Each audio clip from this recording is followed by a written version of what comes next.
میرپور خاص رپورٹ چودھری عدنان افضل Mirpur Khas press club کی تاریخ میں پہلی بار صدر بننے والے نذیر پنہور کا اپنے ممبران کے لیے حسن اقدام۔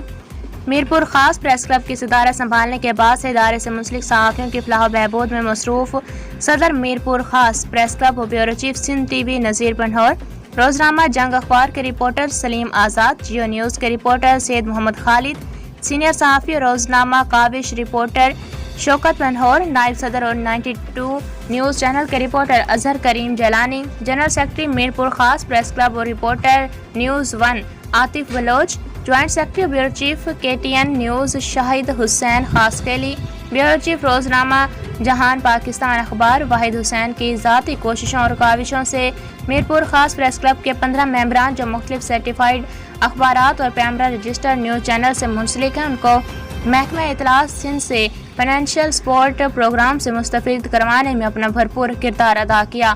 ڈپٹی ڈائریکٹر انفارمیشن میرپور خاص رضا کھوسو محمد عرفان نے پریس کلب پہنچ کر صدر میرپور خاص پریس کلب نذیر پنہور اور دیگر کے ہمراہ محکمہ اطلاعات سندھ کی طرف سے فائنینشیل سپورٹ کے چیک تقسیم کیے، جبکہ ساتھ صدر میرپور خاص پریس کلب نذیر پنہور دیگر کی کاوشوں سے سرٹیفائیڈ اخبارات اور پیمرا رجسٹرڈ نیوز چینل سے منسلک عمر کوٹ اور تھر پارکر کے صحافی بھی فائنینشیل سپورٹ سے مستفید ہوئے ہیں۔